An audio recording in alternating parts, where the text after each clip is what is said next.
Good afternoon and welcome to East Lancashire Hospital's NHS Trust live event on speech and language therapy.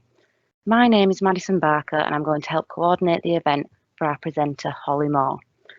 This event will give an overview of what speech and language therapy entails and how you can become a speech and language therapist. Also, the opportunity to ask Holly questions. Please type your questions into the Q&A box and we will answer at the end of the presentation.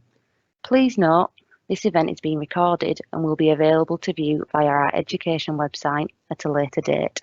If you have any questions about past or future events, please email us on nhscareers@elht.nhs.uk. I will now hand over to Holly to start the presentation. Great, thank you, Madison. So my name's Holly. I'm a speech and language therapist currently working for ELHT at Royal Blackburn Hospital. I'm going to talk today a little bit about what speech and language therapy is, what we do on a day-to-day basis, and how you can become one. So next slide, please, Madison. Great. So who am I, just to start with? Like I say, my name's Holly. I'm a newly qualified speech and language therapist, so that means that I graduated from university this year. So this is my first job. Like I said, I'm currently working in Royal Blackburn Hospital for the NHS. In the hospital, I work with adults, and the role that I have is rotational, which means that I work across various different disciplines as a speech and language therapist. So I'm currently working in inpatients on the wards, but over the next couple of years, I'll be working on the stroke unit. I'll do some work in the community. I'll go to the neuro rehab centre, which is at Burnley, and I'll also work with voice patients as well. Next slide, please. Thank you. So firstly, I suppose most importantly, what is speech and language therapy? Funnily enough, it's so much more than speech and language, and I think lots of people think that we often just fix speech problems, but there's so much more to it than that. So speech and language therapists treat, support and care for children and adults from birth right through to death who have difficulties with communication, eating, drinking and swallowing. So from communication side of things, that can be anything from people's understanding of language, how they understand what different people say to them and what they do with that information. It can also be helping people to express themselves as well, so helping people to get their message across. It might be through speech, and it might be through writing, it might be through gesturing, but we help people to do that. We also help people with things like social communication difficulties, so that might include things like autism, which I suppose is quite well known. So that might be helping people to understand how to interact in a social situation, how to take turns in conversation, what to expect to do socially, those sorts of things. And also things like stammering or stuttering, as it's sometimes known. We might help people who have selective mutism, voice problems, so problems with the voice box, or any cognitive issues. So that's planning and organising what they do with their speech. Also, the other side of things, which is what I primarily work with adults, is the eating and drinking and swallowing side of things. It's commonly called dysphagia, which is a difficulty eating and drinking. So we often help people to manage their eating and drinking. So we help them to work out which textures of foods and drinks are safest for them to eat. We help with treating any problems with the mechanisms of eating and drinking as well. So if there's an impairment with the throat or with the mouth, we can help to therapy that as well. For speech and language therapy, it's not something that you can just join or work your way up to. You do need a degree, either an undergraduate or a master's degree in speech and language therapy to become one. But you also need fantastic people skills as well, and those transferable skills that come with lots of other things as well. Next slide, please.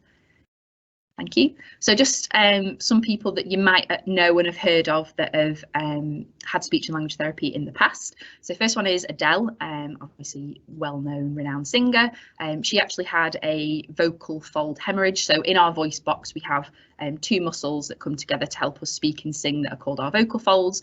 Unfortunately for Adele, I think through years of just singing and singing and singing, unfortunately one of her vocal folds hemorrhaged and she had to receive not only surgery but therapy to help her to get her voice and singing voice back.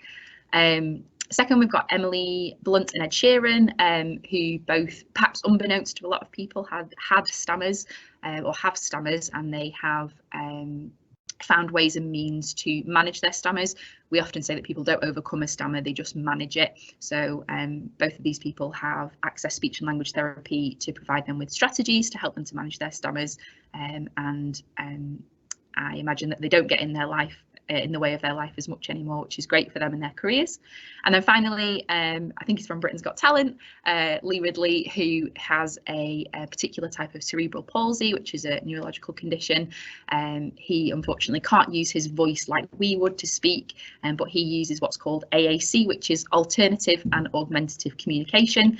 So he uses like a text-to-speech system, which helps him to put his points across, and that will have likely been implemented by a speech therapist to help him work out what's the best way for him to communicate with people, what's the easiest way for him, and what helps him live day to day as easily as possible. So next slide, please. Thank you very much. So what do we do? As well as the kind of job specific skills that we have, so there's some different words on here around things like Parkinson's disease, Huntington's disease, which are some neurodegenerative diseases that we work with. You can see stammer on there, there's brain cancer, lots of very job specific terminology that we would come across day to day. So not only do we need to know all about what those things are, what they look like, how we would help people who have those conditions. There's also, like I said before, lots of transferable skills that come with being a speech and language therapist, and they're often things that you can't learn in a lecture or you can't learn in a classroom. So I've spent a lot of time at university learning about those very specific things. But on here you'll also see there's things like team working, professionalism, got things like being flexible, understanding how to research, negotiating with people. These are all really important transferable skills that we all use every day in this job, and without those we wouldn't really be able to do it. It's all well and good having the knowledge, but it's just as important to have those transferable day-to-day skills that help us with that knowledge that we already have. Next slide, please. Lovely. Just as important as what we do is what we don't do. And I think unless people have experienced speech and language therapy before, sometimes they might have a bit of a misconception about what it is that speech and language therapists do. So first and foremost, we're not elocution teachers. We don't teach people how to speak properly. I think if I had £1 for every time somebody asked me to help them speak properly, I maybe wouldn't need a job anymore. So we're not here to teach people how to get rid of their accent or to change the dialect that we use. We're actually very proud that people have different accents and dialects and speak and communicate in different ways. So that's definitely not what we do. We help people to express themselves in whatever way they want to and in whatever accent and dialect they want to. We're also not voice coaches, so as much as we work with people who perhaps have problems with their voice, we're not voice coaches in the sense of singing voice coaches. So we might help singers to use their voice in the most effective way and to use their voice healthily, so give them kind of the skills and ability to use the voice in a way that's not harmful. But we're not here to help people to sing better or to be able to make whistle notes and those sorts of things. We're just here to make sure that people use the voices safely. We're not teachers, so as much as lots of speech therapists work in schools, we're not teachers. We often support teachers in certain settings, but we're not there to teach necessarily. And then I suppose more from an adults and children side of things, we're not nurses either. We work with nurses and alongside nurses to provide treatment for patients in that case, but we're not here to nurse. We're not here to necessarily make people better across the board. We're just here for communication and swallowing.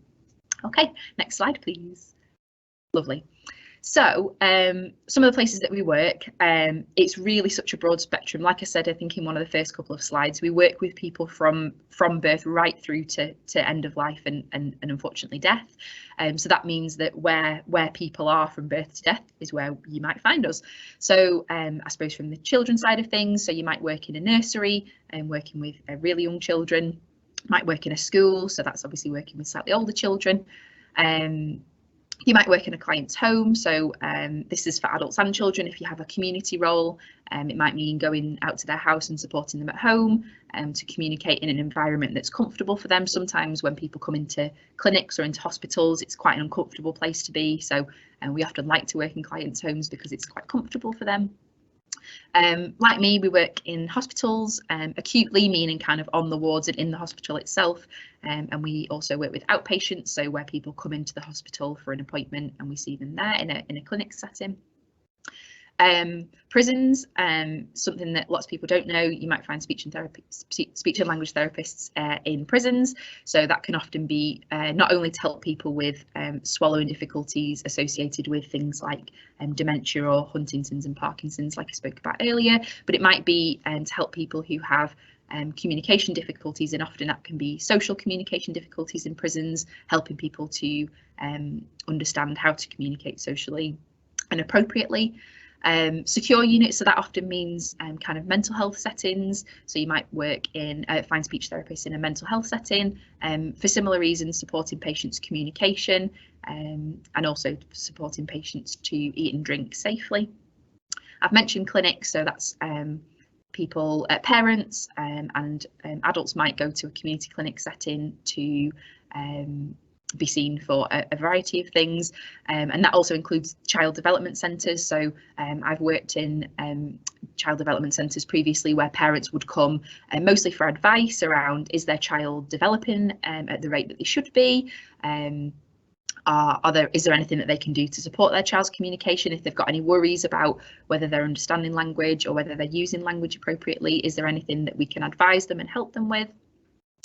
Day centres for people with learning disabilities. Again, I've worked somewhere where we work with people with a variety of complex needs and learning disabilities, oftentimes helping them to complete activities of daily living, really. So might be helping them with communication to get on the bus, to ask for something to eat and drink at a cafe, those sorts of things, helping people to kind of live their lives as independently as possible.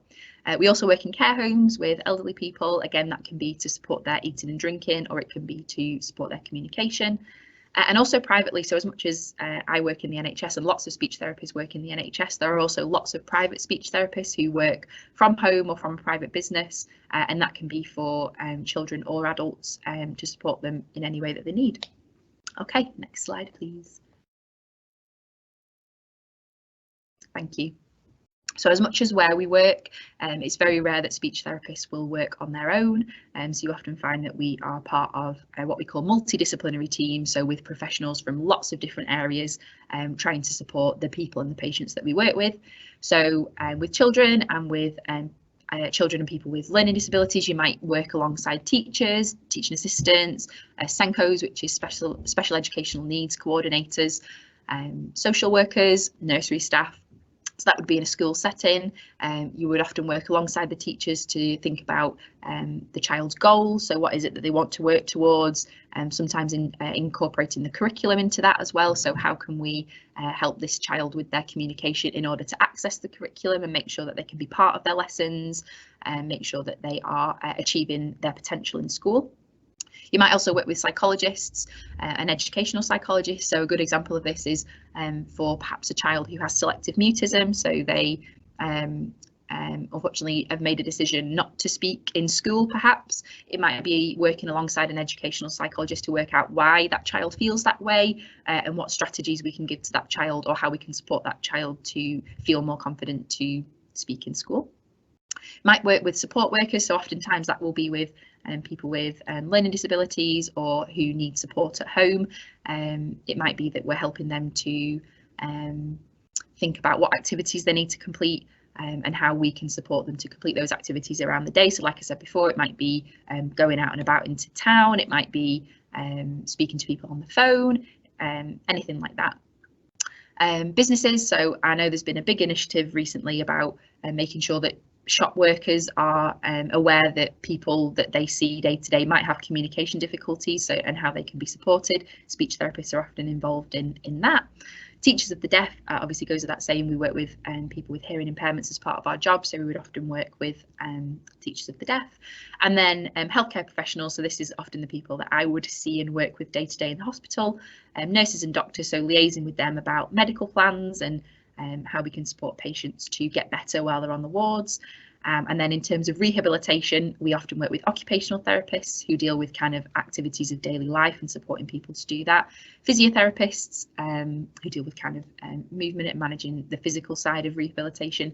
paediatricians, doctors who deal with children, and dietitians, who we work with the most actually in the hospital, who help us to support somebody's nutrition, make sure that they're getting the appropriate nutrition, that they're eating and drinking enough, and if they can't eat and drink enough, how else can we support them to make sure that they get adequate nutrition. Okay, next slide please. Lovely, thank you.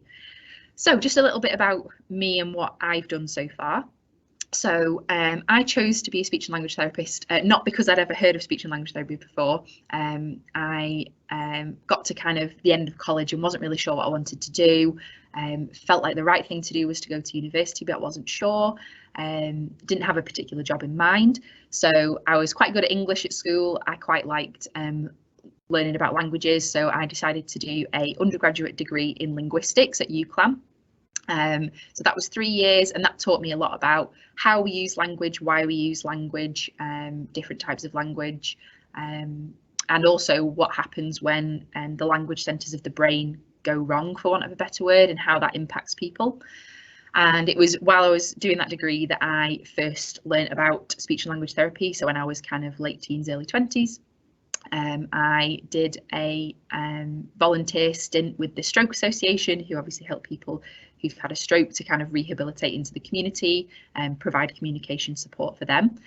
So while I was volunteering with the Stroke Association, I thought, speech and language therapy will be quite a good job. So I then went on to do a 2 years master's degree at Manchester Metropolitan University, which is the building that's on the picture here. That's where I spent the last 2 years. So I did the, like I say, the master's course. You can do an undergraduate degree in speech and language therapy. That's 3 years, or the 2 years master's like I did.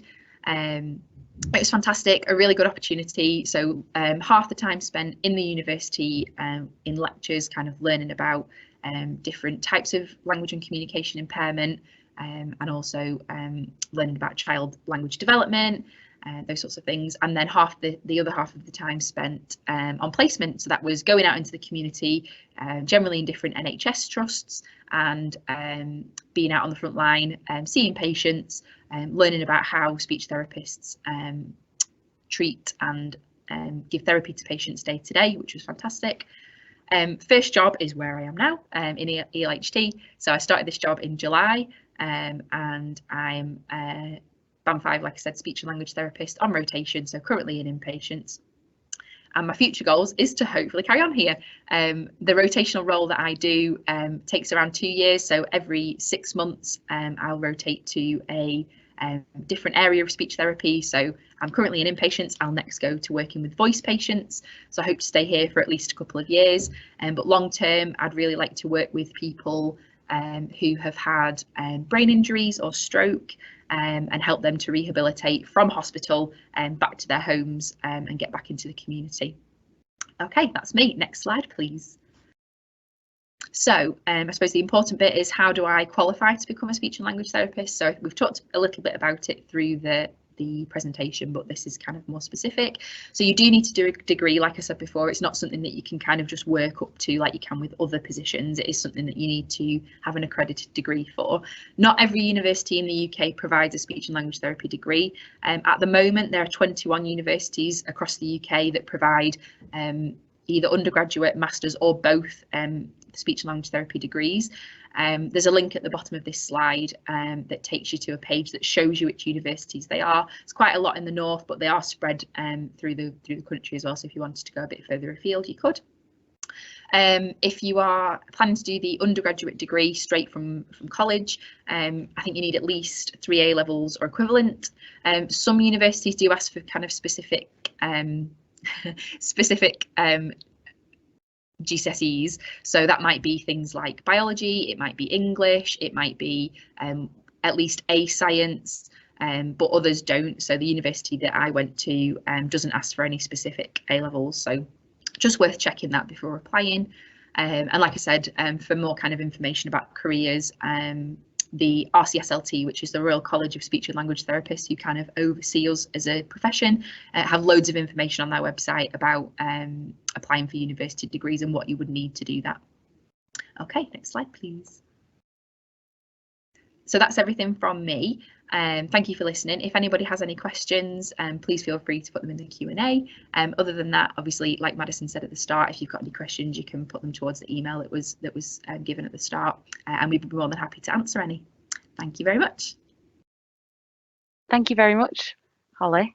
That was really interesting. You actually answered loads of my questions as we went along, but I have got a couple. Okay. So please, can you tell us more about selective mutism? It's not something I've heard of before. No, it's quite rare. So it's often thought of as a psychological condition rather than a speech impairment. So it's where often children, but it can be in adults as well, feel that they can't speak in certain settings or would prefer not to speak in certain settings.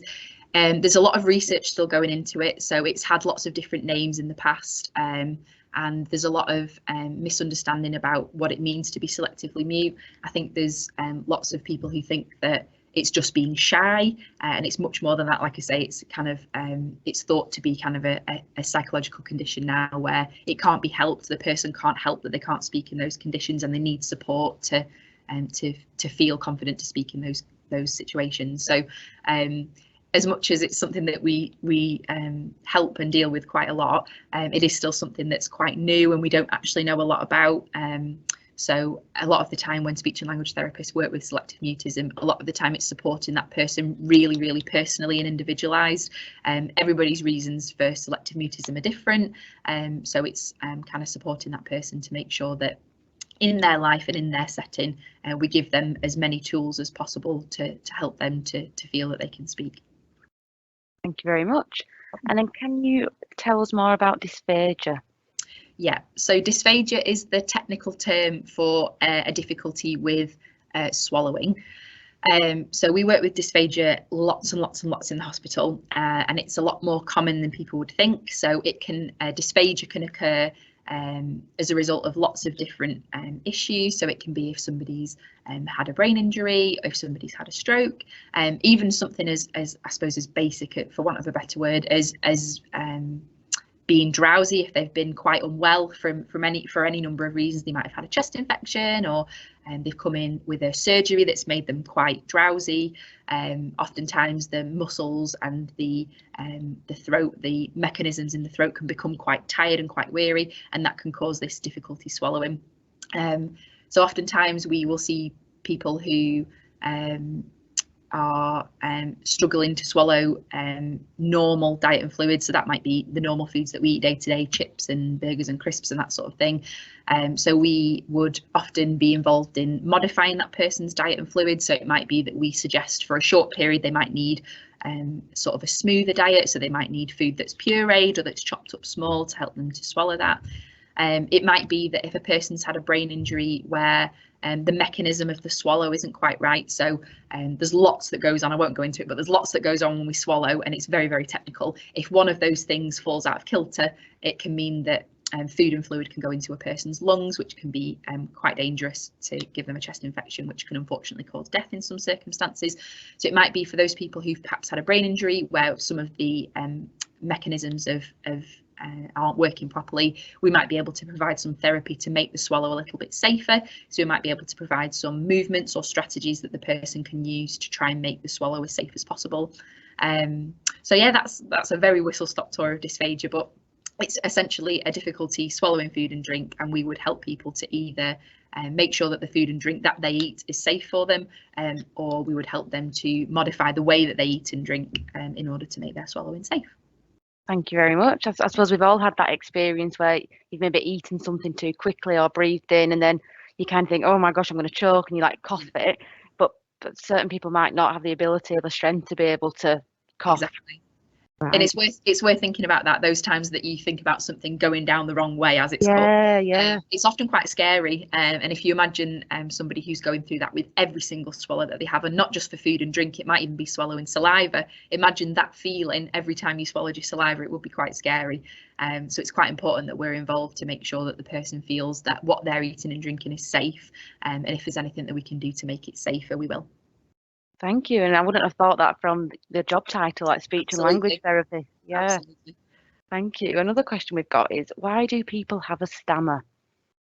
A number, all sorts of reasons. Again, this is something that's still being widely researched. Like I said before, there's lots of people who think that a stammer can go away. I think what we're starting to learn, or what the research is starting to tell us, is that that's not always the case, and that it's actually that people learn to manage their stammer. So they might have strategies in place that help them to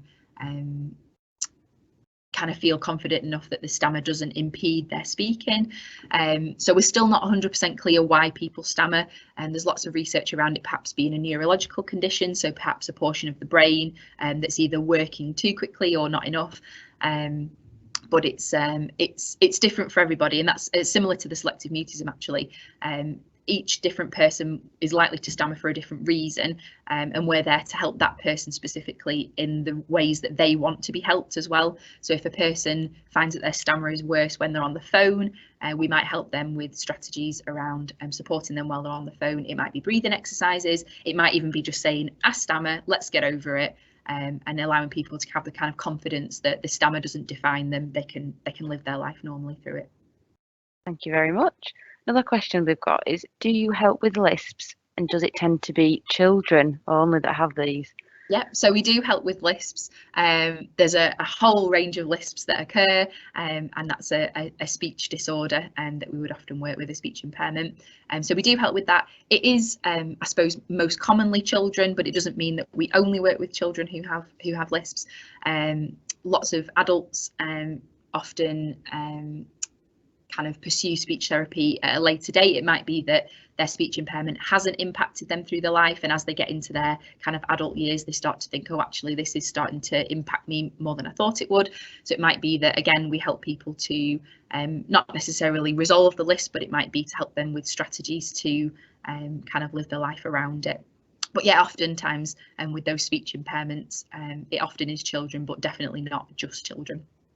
Thank you very much. And that's it for the questions that have come in. Okay, no problem. If anybody does have any questions, or they think of something later, or they're not quite sure what to ask right now, please do contact us on that email address, which is nhscareers@elht.nhs.uk, and I can make sure that email is then forwarded on to Holly so she's able to answer them for you. But thank you very much, Holly. It's been excellent. I've learned absolutely loads just from listening to you for half an hour. So thanks so much. No problem. Thank you.